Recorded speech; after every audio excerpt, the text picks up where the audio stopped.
I'd like to call the work session order for September 11th, 2023. Will the city clerk please read the roll?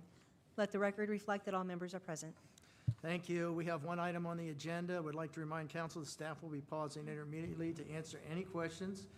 We are now going to get a presentation and have some discussion on what-if budget contingency planning. Go ahead, Doug. All right. Good evening, Mayor and members of the council. As the mayor said, we are here this evening to talk about fiscal year 2025 revenue planning. It's going to be the first discussion of many we have on the fiscal year 2025 budget development, and I've got three main areas that we'll go over. First is setting the stage as to why we are here and what we're discussing.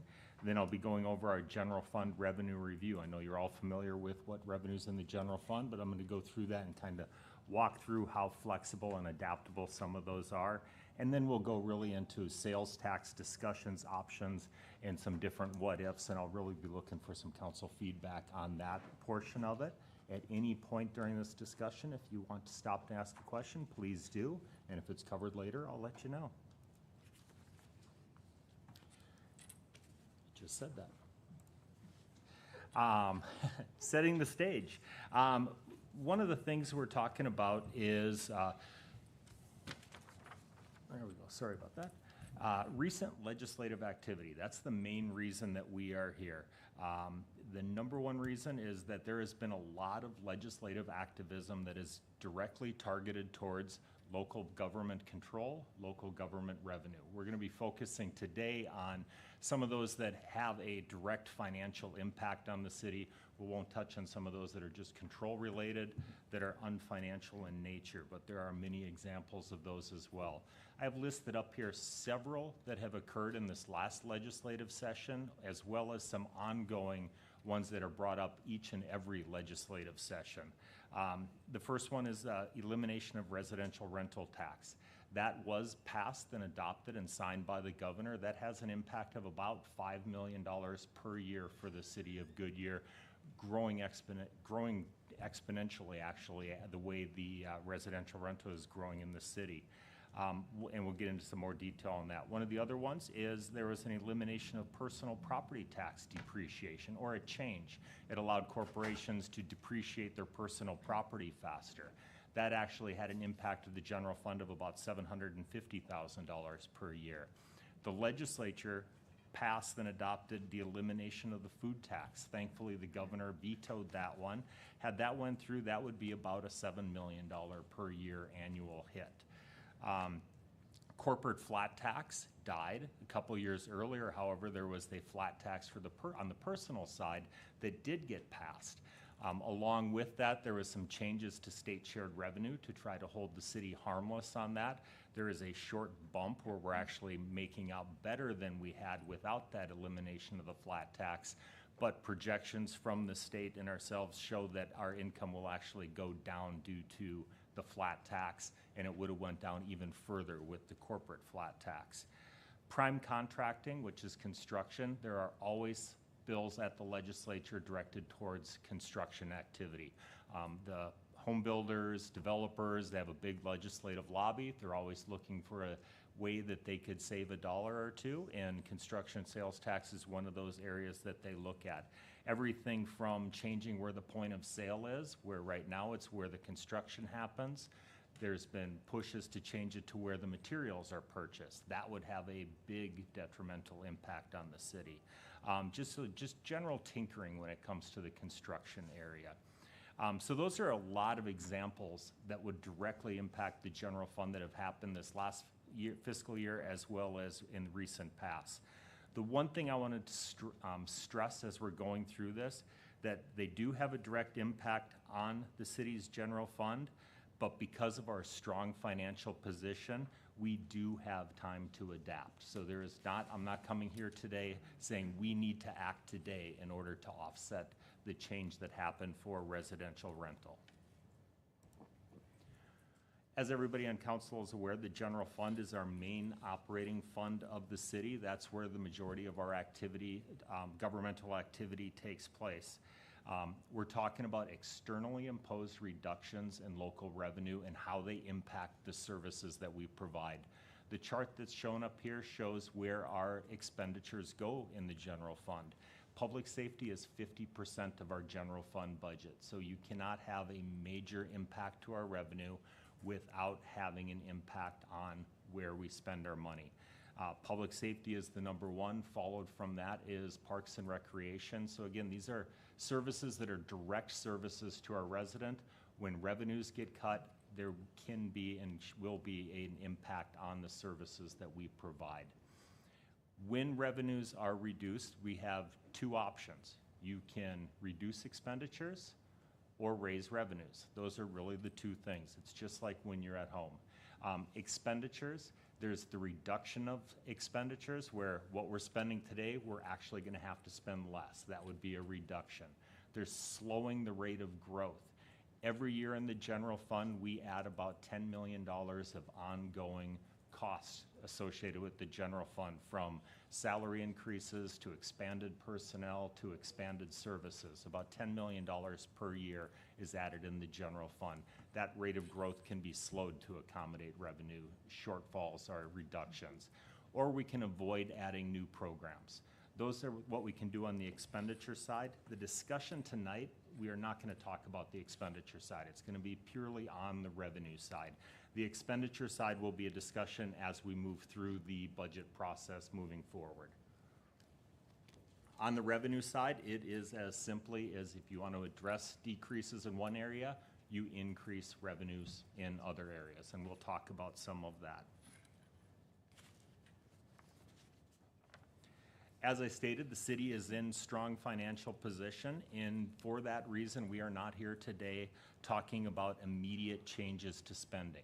We're not talking about immediate changes to increasing revenue. We're not talking about immediate cuts. That's due to that strong financial position, which is driven by council policy, which has allowed us to maximize and diversify our general fund revenues. The growth in the city, both population, commercial, employment, all of those feed off of one another. And when those happen, our revenue growth is commensurate with those. So those are the kind of things that are happening in the city that really have put us in a strong financial position, along with our conservative budgeting and forecasting techniques. We deliberately forecast revenues conservatively, so when there are changes, we can adapt to them and have time rather than having to make knee-jerk reactions. When we look at our general fund revenues for fiscal year 2024, so the current year budget, our general fund revenues are $189.4 million. I've removed the one revenue source, which is funding for Camelback Road, from our partner agencies, just because that's, if the project happens, it's revenue dedicated to that. So I've taken that one out of the mix. But you can see where our revenue sources are in the percentages, with sales tax being the largest #1 source of revenue. Overall, there are 8 categories, and I am going to briefly walk through those so that council can get an idea of what council can do in those areas if you wanted to help offset that revenue reduction that we're going to be seeing from residential rental. The first one is state shared revenues. I've included ASTA in there, which is the repayment on the ballpark. For one reason, the council has no direct influence on these. These are items that are based on either population projections, contracts, and actual collections by the state. So that 26.5% of the general fund is out of the council's control. So regardless of what the legislator does, there's nothing we can do to increase this $50.2 million. Moving on to the next section of property tax. Property tax is something that council has direct influence over. And because of that, council has taken the policy option of having our property tax at the highest level allowable under state law. So our levy under property tax is at the maximum allowable levy, which gives us the most flexibility on an ongoing operational basis. But when it comes to reduced revenue, it says that we as a council would not be able to make any changes or increases of revenue to this $13.9 million. Next up, we have general fund program revenue. You can see the pieces of the pie are getting smaller as we go along. These are revenue associated with specific programs offered within the general fund. The largest of that is development related. Development related is permitting, planning, engineering fees, all of those kind of stuff. When people go to DSD and they pay for a permit directly related to the service they provide. The expenses in the general fund are tied exactly to that revenue source. So of that $12 million, $9.5 million is development-related revenue, so it's dedicated to that. So that's not really an area that council would want to look at for increased fees to offset in the other areas. The next area is Parks and Rec at 1% of the total general fund, which means $1.8 million. When you have a reduction from the state of like residential rental, which is about $5.5 million, we could double Parks and Rec fees and not even come close to that $5.5 million. Plus, we would have a direct impact on our residents, on the services that we're providing, and that would be a pretty hefty impact on a very few people that are using these services, and it would impact that quality of life. The third area I have there is court at 0.6%, which if you've calculated out is about $1 million. So again, not a large dollar amount, also dedicated revenue associated with the court and activities at the court. That is something that on the small ends, the council could look at increasing our cost recovery at the court.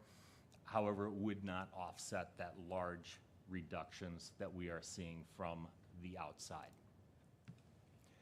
The final slide breaking out our general fund revenues is franchise fees. Franchise fees are agreements with APS, Cox, other utilities. These are all long-term agreements, so they're pretty much in place until they come up and expire. These are 20 to 30-year agreements, so it's really not an area that council could look at touching. That's about $4.3 million. All others, the two main areas in all others are investment earnings and our business registration program. Business registration totals about $400,000. So we would really have to increase our business licenses if we wanted to offset revenues using that business registration. Yes, sir. Didn't franchise fees get taken off the table? I thought the state passed a law where we can't negotiate with some of the utilities. I am not aware of. I thought that was something that anything they, on that. maybe it was just one utility, but I thought they took that off the table a couple years ago. But I could be confused. So. I'm gonna say no.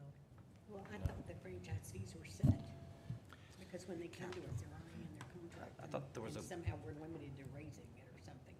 There was a global thing. I thought the state, maybe they were trying to pass it, maybe they didn't pass it, but I thought it was like a statewide thing, I thought. But if I'm wrong, to your point, we still can't change it immediately if we could, but I thought we couldn't anyway, so, okay. Can we shorten the term of contracts? Is that in our purview? In the future with franchise agreements or licenses, I would guess that is some area that we could look at shortening that down. In the all others category after business registration, the other large area is investment earnings. Investment earnings, everybody's very familiar with how interest rates are going, so our investment earnings have been doing extremely well. In fiscal year 2023, we actually had $8.5 million of general fund investment earnings. In fiscal year 22, it was $1.2 million.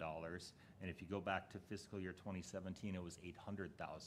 So the one upside to the interest rates we've been seeing is our investment earnings have been increasing. That, however, is not something that we would want to count on an ongoing basis for ongoing revenue, so we're going to be very cautious with that. Having worked through all of those revenues, that leaves just one area of the general fund revenues left, and that's sales tax, which does represent 56%, that one I forgot to correct, but it's about 56% of the total.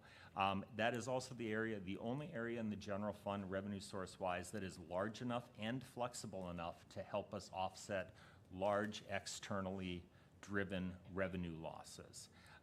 That is why we're going to focus the rest of the discussion tonight on the general fund sales tax and the various categories that make up the general fund sales tax. So we refer to a sales tax, but really it is broken into several different categories. You can see the largest of which is retail, no longer construction. Construction used to make up 40 to 60% of the general fund. It no longer does make up that large of a portion. There is an asterisk on there because there is a state restriction that if your construction sales tax rate exceeds your general retail rate, everything over and above your general retail rate has to be dedicated for development impact fees or our infrastructure improvement plan, and we do that currently. Restaurant and bar and retail are the two that are the largest next sections. And when we look at that overall for growth, the area that has been increasing the fastest for us has been residential rental, which has been growing at a pace of about 25% per year, every year for the last 5 years. So residential rental has been growing very quickly. All of these categories have been growing. Most of them have doubled over the last 5 years as a total. To break down what those dollar amounts look like and the rates look like on each of those categories, one of the important things is there is a separate rate for each one of those categories. When somebody refers to what your sales tax rate is, generally they mean your retail rate. Our retail rate is 2.5%, and it generates just under $34 million in the current fiscal year is what our estimate is for that. Our rates go all the way down from 1.2% for retail single items over 5,000 up to a high of 5% for the hotel motel. I have also handed out, as included in your packets, but I've handed out for you as well, a comparison of other cities, and we'll talk about that in a second so that we can see what those rates look like. But one of the things to keep in mind when we're talking about the sales tax and the sales tax rates is council has full authority over these rates. In the city of Goodyear, no election is needed. There are other cities where if you want to touch these rates, it has to go out to the vote of the people. That is not the case in the city of Goodyear. Per existing policy, there are no specific dedications. So all of those categories that you see there come into the general fund and are used for general fund purposes. The two somewhat exceptions to that are the state restriction on the portion that's dedicated to development impact fees that I mentioned earlier, and then also our financial policy limits our use for construction to $6.5 million for ongoing. The rest of it is used for one-time general fund purposes. The variations in the rates that you see up there are all due to council policy desire. There's a reason, logic behind what the variations in the rate are. The food rate at 2%, that was because food is seen as food for home consumption is what this one is, and that is seen as food for home consumption is a staple. Everybody needs to eat. We wanted to make sure that that rate was lower than the rest of them. It had been at 2.5%. Council pulled that back several years ago to 2%, and it is also something that has been brought up over the last several years as an area that council may want to look at as well. Retail over 5,000 drops all the way to 1.2. The logic behind that, that is something where we use that as a method to attract car dealerships, the motorsports places that have high dollar value items. When we can have a lower tax rate, that helps them to make different sales and helps to attract that type of business in here. Restaurant and bar and hotel, the two of our higher rates. A couple different reasons for that. It's discretionary. You don't have to eat out. You don't have to stay at a hotel. And then also that's something that where we can start looking at those non-residents that are coming through our city that are using our services, and it helps to make sure that they help to pay for some of those services. Construction is our rate at 3.5%. We are a growing city, and as a growing city, there are a lot of needs that are associated with that growth. Having a higher construction rate gives us the capital that helps us to address some of those needs. Question. Yes, sir. On the tax that's greater than $5,000, has the city, just kind of curious, because I just made a purchase not that long ago, and I didn't even look at what the rate was, to tell you the truth, so, because I figured I had to pay sales tax. Have they done any inquiry? Because I know it was to try to bring in car dealerships, which really didn't go anywhere because they all went over to Avondale. Any discussion with the ones we have or the motorsports? Does that really make a difference when people are buying their vehicles? It would be nice to know from our businesses whether if that would increase, does that make a difference? Because people paying over $5,000 for something, a little different than if you have to do the general, which covers everything, water, clothing, et cetera. So has anybody kind of reached out to them to see what their thoughts would be on that particular rate? We have not recently done so. It was discussed several years ago, and all of the entities at the time that were paying into that category expressed that every penny counts when somebody's making a large purchase and a large sale. I don't know if I necessarily agree with that. Correct. When you're buying a car for $50,000, I'm not sure that additional 1% is deciding whether you buy it or not. It depends on what's next door in the next place, so. Correct. And your deal is not cutting I don't think cutting the sales tax, but it's cutting the price of the vehicle. You know, the discount on getting a price on the vehicle more than that 1%. So I'd like to see that explored just some more, because if that doubled back up to the regular, there's half of the money that you need. Go ahead. I just want to follow up on that. When we look at that specific item, when we're looking at car dealerships, I don't know where you can buy a car for $5,000 anymore. So I don't know if that's something we look at a tiered approach, or if you've got that further, if I'm jumping ahead, I apologize. Looking at a tiered approach where something could be a higher, the lower rate if it's higher, like you said, a $50,000 car. I don't see too many $5,000 cars. Even those ride-on things are like $12,000, $15,000. So that might be a way to look at, you know, more until it gets to a Increasing the certain, tier level. incrementally, yeah. Yeah. Yes, sir. Brandon, Can you remind me what the amusements were again? Amusements mentioned it. are like the movie theater. Is that our only thing right now? really?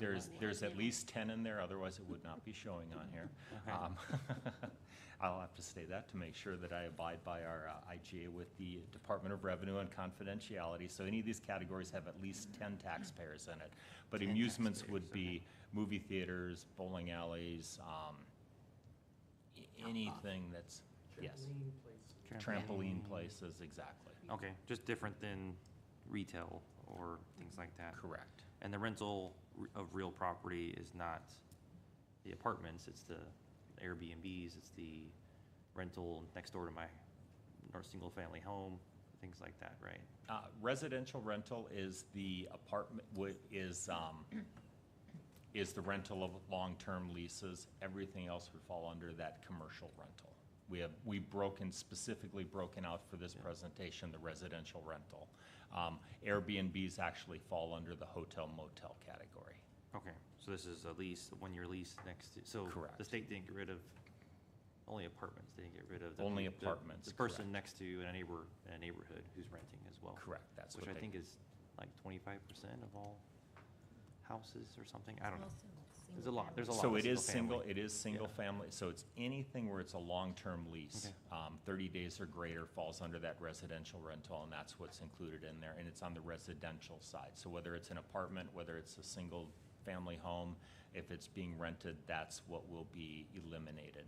The commercial rental is like with GSQ right next door, as they're leasing those out, there's tax on that one. That stays in place because it's commercial, and it also does not touch on the Airbnbs and the short-term rentals. Yeah, and I don't love raising taxes, but it looks like, I don't know if we're at the spot or not, but it looks like maybe a little bit on some of these, but I wouldn't want to touch retail or restaurants or food for consumption. But other things, potentially, maybe not, I don't want to be the highest, but maybe a few, And I do have some 0.5 there, 0.25 here, maybe across the board. but And I don't- do have some slides that'll show just some of the impact of some of these so that we can then talk about what that Yeah. is afterwards. Thank you. So to follow up on what the mayor was discussing, Avondale's retail single item is 5,000 and they're 1.50%. We're 5,000, 1.20%. So it costs more to buy a car in Avondale. Correct. And they're still selling cars, Joe. A bunch of them. Yeah, Correct. they're at 0.15. Well, so. maybe we could, I mean, I certainly hope that our ECDEV people are looking around. Yes. That's all I can say. Anything else? Right here? It's another solution. They bring us more sales tax providers. Absolutely. Everybody okay? Okay, go ahead. And so I did hand out this chart to everybody, so that you don't have to squint to see it up here. Plus, you can also, as we have discussions, refer back to it. I handed that out, and on the handout, a couple variations that you'll see on there is in the table itself, any of the rates where it's highlighted yellow, that's the highest rate in that category by a city, so that you'd very easily be able to see who's got the highest rate in each one of those categories. The only one where the city of Goodyear is the highest is in the restaurant category at 4%. And then also on the handout that I gave to you is any city who has a dedication of a portion of their rate where the voters have put a public safety tax in place or a quality of life tax in place, that's shown off to the side. It's included in the totals that are shown on the table up above and in that total, but it just shows what some of those restrictions are. So when we move forward and look at our current state, which is, had the state not taken any action on residential rental, when we look at our 5-year forecast and do our typical forecast on our sales tax, both on the operational side, which is non-construction, and our construction side, you can see our conservative forecasting technique has about just over a 4% growth per year, 22% growth over the course of the 5-year period. So absent any legislative changes, this is what we would be going into the budget process looking at. To give some historical perspective with our 4% increases, from fiscal year 22 to fiscal year 23, the increase of actual sales tax collected was 5%. So we had a 5% tax increase that year. From fiscal year 21 to fiscal year 22, it was 15% on the operational side. So there can be some fairly large swings on that operational side, which is again why we have the conservative forecast when we look forward 5 years. If we were to look at what does a change of 0.1% across the board in the sales tax rate look like? So taking our retail rate from 2.5% to 2.6%, how much money would that generate? Generally speaking, that means about $3 million per year on the operational side. So every 0.1% would generate $3 million per year on ongoing sales tax, and then an additional $600,000 per year on the construction sales tax side if it was brought across that. And that's across all categories equally. 0.1 for every category. Correct. Clarification, that's all categories, that includes restaurant, hotel, okay. Correct. As we know, residential rental has already been passed by the legislature, signed by the Senate, and it goes into effect on January 1st, 2025. So this has taken that exact same forecast you just saw in eliminating the residential rental. So it's gone for half of the year, fiscal year 2025. We lose $2.5 million. From there, moving forward, $5.2 million, growing slightly each year. We have a 2.5% forecast is what we build in here. So that's a $24 million loss over that 5-year period by eliminating residential rental tax. I had mentioned earlier the actual growth rate we had been experiencing has been 25% per year. If we were to have used that instead, this jumps up to about a $50 million plus loss over that 5-year period.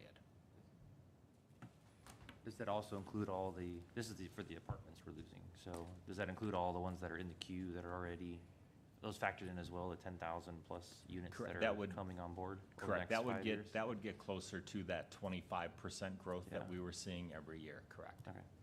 That opportunity cost out there, so. So this is what it does look like if we were to do nothing when it comes to revenues. One of the things we looked at then was if we were to increase the sales tax rate across all categories, what would that increase need to be to hold us harmless? And by looking at that reduction in the residential rental, we would have to increase our rate by 0.16%. So our retail rate would go from 2.5 to 2.66. Our restaurant rate would go from 4 to 4.16. So that would be adding 0.16 to each one of the categories to give you a sense of where that hold harmless rate would be. Question, Doug, could you also give us the numbers when you do the increase that does not touch, because the, what is it, the restaurants are already high enough, the construction's already high enough, and what's the other one in there that's above? Is there another one in there, or it's just those two? Restaurants are highest. Yeah, but I mean, if you didn't tap either one of those two categories and did what you're talking about on the increase, keep them where they are, and don't increase the food, don't increase that one either, and you did all the other categories, that ones that are at 2.5, if that 2.5 went to whatever, what the impact would be. I can, The only reason why I ask is the others are high enough, the 3.5 is high enough, the food you don't want to touch, because we may end up losing that anyway, right? So, what would it take to homeless? I imagine it's going to be a little more than 1.6%. yeah, I can take a look at that. Okay, thank you.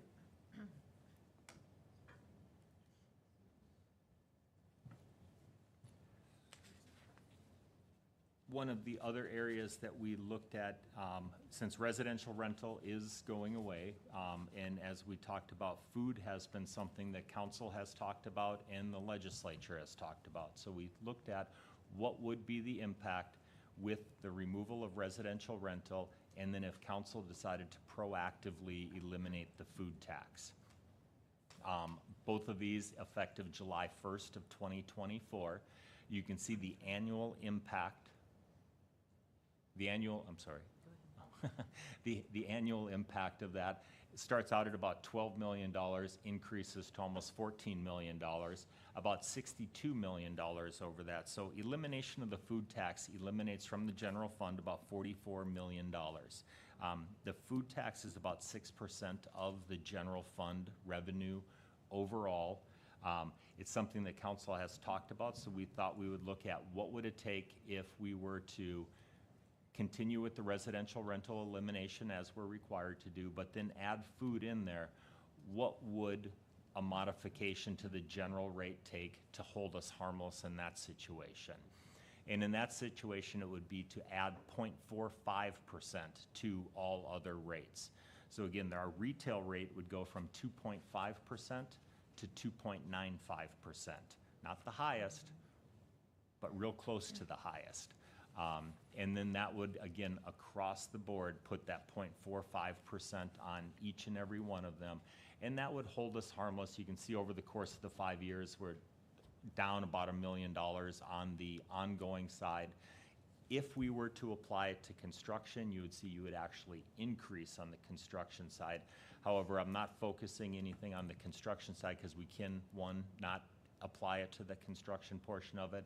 And also that is treated as one time in its operations that we're concerned with when we're looking at the revenues. So if we were to eliminate both food and residential, the across the board increase would be 0.45% to hold us harmless over that 5-year period. Both of those together, correct. 6 plus 0.45. Correct, it's 0.45 total. And Doug, you'd also look to see if you keep, the restaurant the same, the construction the same, what the impact would be, because it's going to be higher than that if you keep the high ones and don't, or keep food the same. You don't touch food either, so. I think there's one thing that's important as you go through this discussion and unfortunately, I tried to share with our state legislators, but it was unsuccessful, is that half of all of our new money goes for first responders as we grow. We've got fire stations coming on board, we've got police units coming on board, and I also try to explain to some of them, it's not like you're defunding, but the problem is if you need, say, 10 police squads, or you need 3 fire stations, you may only be able to bring in 1, which hurts the service area that we're trying to service, or if you can only do two, say, squads as opposed to 5 squads, you're doing the same thing as we grow. So trying to get that point across, but was very unsuccessful. So I think it's important that if we do anything, and I'm not saying we do something now, but if we do anything, from my perspective, we need to target it to first responders. The rate increase would only be able to be used for first responders. And then we'd explain the reason why we're doing it. You can thank your legislature for that, so.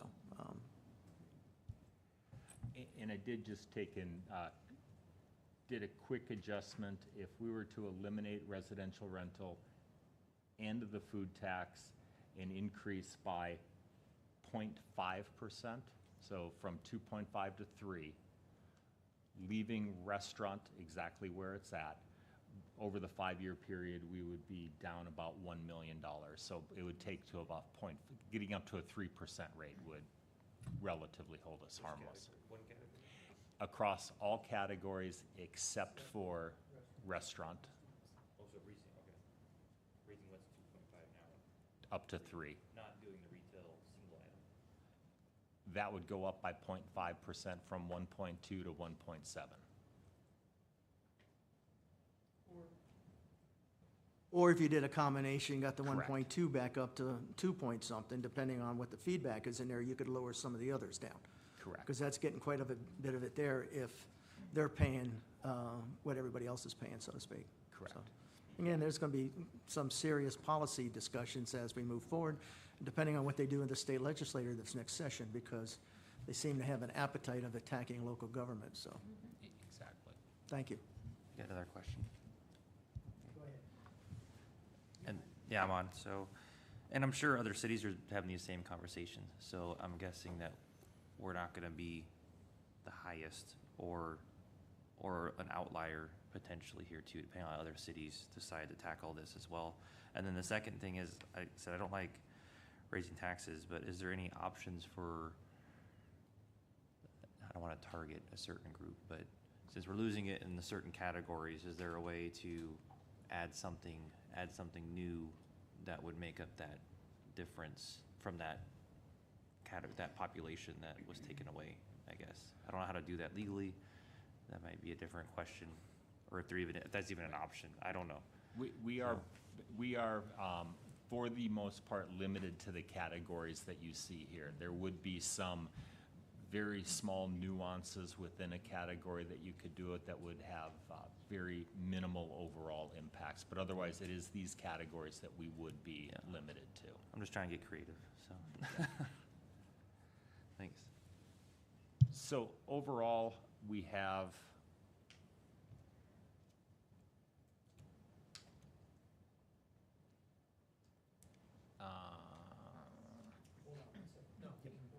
I was going to say, overall, we do know that residential rental is going to be eliminated at 1125.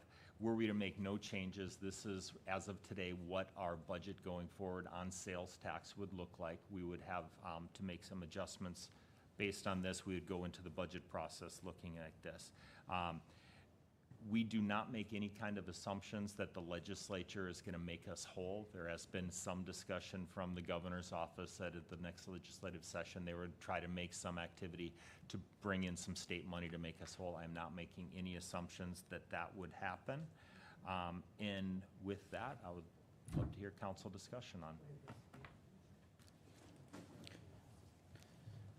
A lot of information, and one thing we have not talked about at all in all of these numbers is the FY24 estimate is $90,605,000.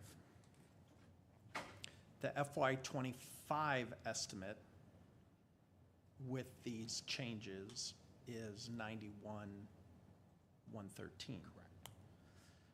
Which means we're still growing. We keep talking about the loss.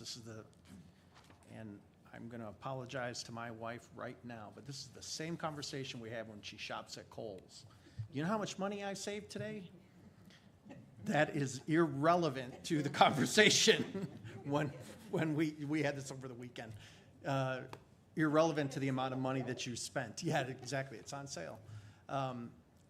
So what we did not talk about today is we only looked at options for increasing revenue. We did not talk about slowing our internal growth. We did not talk about,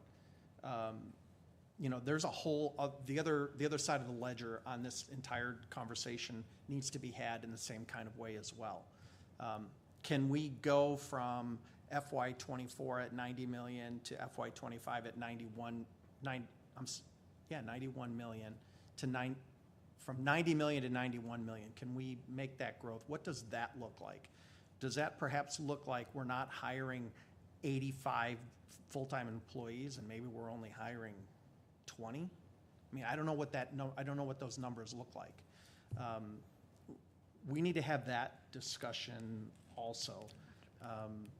We can sit here and say the legislature did this and the legislature did that, but perhaps this is an opportunity for us to look at maybe even blending those two things. Maybe it's not fully recovering I'm going to say the 2.5 that we miss in that first year, and maybe it's a blend of some operational changes, and maybe it's a blend of some small targeted changes elsewhere instead of an across-the-board tax increase. This conversation is, I think, very complicated as we move forward, and I don't know, this does not impact budget preparation for next year. This doesn't, does it? It does. What it does is we're moving into the budget preparation, and what we will do is for the start half with year. a forecast. For the half year. With the half year moved, correct. Yeah. Where, to your point, I read one of my notes. The good is our modified projections are higher than what we are this year. So that is absolutely the one good thing out of here. We are growing, we are very strong and very stable. When we look at our very initial fiscal year 25 revenue forecast and what our base budget is, we're basically even on where it is. So our revenue forecasts are enough to continue to move us forward and keep us sustainable. And that's one of the things that we make sure that we do, is that we are sustainable.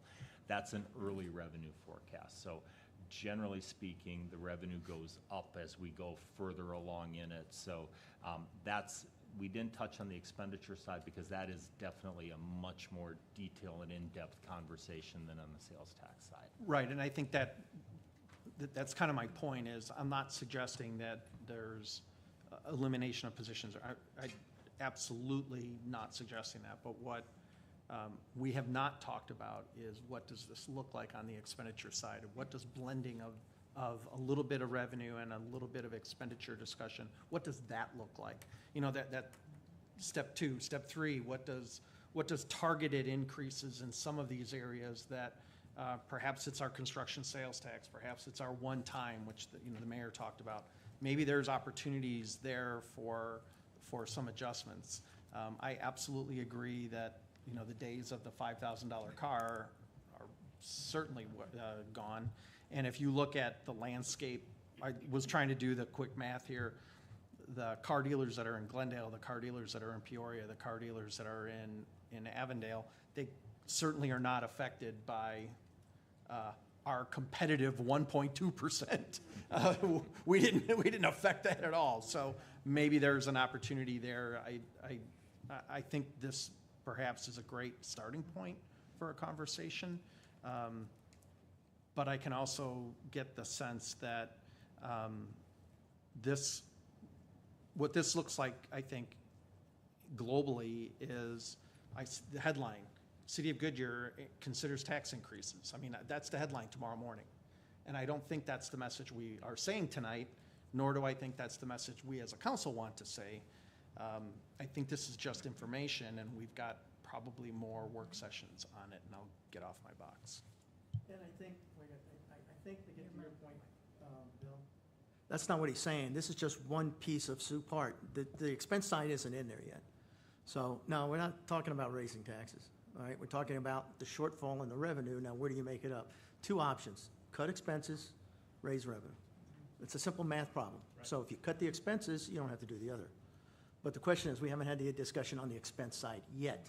So when you put the two together, you'll figure out what you got to do. But the other cities there was $220 million that the state took away from 74 cities on this issue. So we won't want to be the only ones talking about it. I'd be curious to see what the others are going to end up coming up with. But you still have the other side, I agree with you. The other side's got to be hit as well. I also don't want to be the first one out of the gate on this subject either. I think to Brandon's point, we always are. I'm looking Right. at Wally. We had this discussion We did. 10 years ago. We did. Why are we the first one out of the gate on We this? don't Blah, wanna blah, be. blah. I think, can we absorb what's happening for the 25 fiscal year and take a very calculated discussion over the course of the next year and then make a wholesale change when we find out what other damage they've decided to create and, Because there'll be more. and where we're at, that's all. Let me go with the vice mayor first. Go ahead.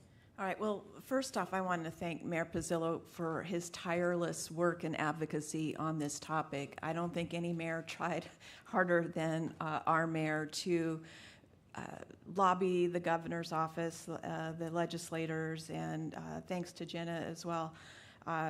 It's really unfortunate the way it turned out, and you're right, we might lose the food tax as well. I guess we can cross that bridge when we come to it.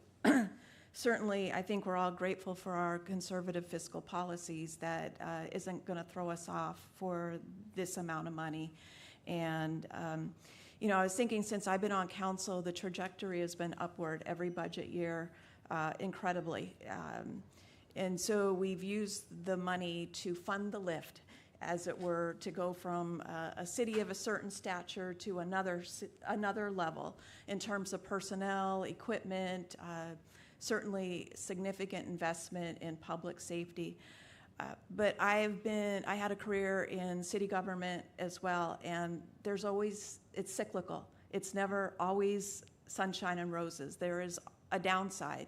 And, you know, periodically in Phoenix, the city manager would put out, if you had to cut so much percentage, what would that look like? What would the impacts be in your department? I mean, you can't take on this subject without considering expenditures. I know that wasn't your intention, and but I just have to say that there's a lot, and evaluating hiring for non-public safety positions and things like that. I mean, we've added positions that we haven't even filled. You know, typically if your city's facing a budgetary thing, you start evaluating that. Do you really need them at this time and things? So there's lots and lots that can be done between here and even considering raising rates. But it is an interesting analysis to see how we compare to other cities where I think we're a leader more than we want it to be in a number of ways. But everything costs so much money. Infrastructure the expenses have just gone crazy. And if we're going to be a city with the quality we want, and you know, it unfortunately costs money. So I think this will be something for us to continue to look at and to study. I agree, we are don't want to be the first out of the gate with anything substantial. And for anybody listening into this, I think, you know, because we are so fiscally conservative, we're going to take a fair and balanced approach to the entire process. So we've been so blessed these number of years, again, with having so much growth and just the economy being the way it was. And even, you know, this is pre-COVID, and even we thought, well, maybe the shoe would drop at COVID, and it didn't. And so we're just very, very fortunate city. And I think when we continue to maintain our conservative fiscal policies, that will serve us well. And just lastly, I want to say those last slides you had, we didn't have in our packet. You did not. Yes, so we couldn't study those Correct. or evaluate them prior to this discussion. Correct. All right, thank you. By intent. I want to also agree with Laura on thanking the mayor and thanking Jenna, because I think they did a lot down there. I know personally, we talked about it a lot with residential and food taxes. The residential tax was voted down, and then it came back from what I understood. So we thought we were doing good. I'm obviously not in favor of cutting anything from public safety. I mean, that's not only for our officers in fire, but it's also, as far as police and fire, but also for our people in this city. They are protected by those individuals, so I'm not for that. But I do want to say that that I think we need to remember, as Joe said, the mayor in the beginning, was this is not the city of Goodyear doing this. This is the state level. They're doing this. And I think that's important for anyone that's listening. Is that not correct, Joe? This is the state level. This is not the city of Goodyear for whatever we end up having to do. Thank you. First of all, thank you, Doug, for the presentation, and I'm looking at this as an informative first step. And I think that's very important because we are going to go through the budget process and we're going to look at everything at a critical eye. Also want to thank the mayor because he worked his tail off to try to educate our legislature about local control and the importance of what the rental tax is and how it was sold down there and what we use it for. Unfortunately, they either chose not to be educated or just for whatever reason, just decided that they knew better than the cities. They're not buying the fire truck. They're not hiring the police officers to protect our citizens. We have as a growing city, we have a lot of residential. So I think the headline here should be legislature discounts cities' local control. And I think it may not result in cuts. I think what we're going to look at is how we're going to grow. And that is concerning, especially when you look at our public safety. We have a lot of apartments and multifamily coming online. And we are told at one hand, we have a housing crunch. We have a housing crisis. We need places for people to live. We've got single family going up left and right. Anybody that drives through Estrella and into West Goodyear can see these houses going up. We need to make sure that we have fire stations for these houses, that we have parks for these people, that we have police officers so they have safe communities so that they feel safe in their home and their neighborhood. The legislature could have easily done a targeted approach to help anyone who is low income, just like the food tax. Many people don't realize if you are on, I think it's the TANF funds, you do not pay food tax. So there are ways that they could have targeted people that needed assistance. They chose not to do that. They just chose to basically take a hatchet to it and say, I believe one of the comments the legislator made is the cities are flush with cash. But they're not the ones making the decision on when a station will get built. When do we have to delay a station? What do we have to do? And I find that very, very concerning on how they have no understanding or no education about our city. Just say lower taxes or no taxes is best. We want to make sure that we have a safe community for all of our residents. I know that's the mayor and everybody on this council. We want a good quality of life. That's parks, that's good development, that's safe streets, and that all goes into that. So I think this is a good look at. I'm very concerned that they will go after the food tax next, and they will go after whatever other taxes they seem possible. Also, from what I understand, is they're going to look at a budget shortfall there because of how they've spent their money. So with a budget shortfall, I don't think we should be expecting anything from them. Also, with regard to the state income tax, again, we're expecting probably in a few years that will be a shortfall. So I think Councilman Stipp has a good point. We got to look at all of it, and it's a balancing act, and we want our citizens to know this is what the legislature thought was best, that they didn't really care what our citizens want. They didn't care about our cities. They just did what was politically expedient for them at the time. So they can put it on their flyer rather than say, hey, some cities, I think we're in a better position than many cities after talking to the League of Cities. There's many smaller cities out there that are really going to be grappling with this. And I'm very concerned for our state and its future. So I'm very appreciative of our city management and this council and our mayor and how we're leading in this area. And I think it'll be something we'll see how other cities work and where we can find a good balance. Doug, I have 3 requests. On this chart, can you break apart the commercial rental cost from the residential? Because I think those are both under rental of real property in this one column. On this chart? Yeah. Yep. That's number 1. Number 2, can you put the grid lines in here so we know which ones these line up to? Yep. And then number 3, can you at the bottom create another row and give us the average of these? We don't need the mean, we don't, but just what is the average rate on each one of these areas? Because it's great to know what's the highest, but if we're trying to get to that level of specificity, it may help us to understand at least what the median, what the average is. Yeah, easy. And then, that's actually, I've got a fourth one. And then can we get these other, can we Yes. get this new presentation sent out so we can have this for whatever future reference we're gonna need for future discussions? Thanks. Yeah, I appreciate the support from council. I mean, it was a tough fight down there, but there's two parts. There's the expenses and the revenues, and we only got one piece here. So we're going to look forward to that second part to see what we've got. And the thing I like about our conservative fiscal policies is, I tend to agree with what we're saying over here. There's not something we've got to do tomorrow, but the fact that we're trying to plan and not be caught short, I think is important of this council, to take the time and look at all of the options that are out there, the expense side, the revenue side, and figure out where we can come from there. And the differences I mentioned, how they all break out. And I still would like our economic development to talk to some of our car dealers, because I can tell you, when I just bought something recently, and I don't know about you, Bill, when you were looking around, were you looking, hey, what's your local tax rate versus the tax rate I can go there? You're looking at the best buy on that car. You're not looking at saving a half a percent or 1%.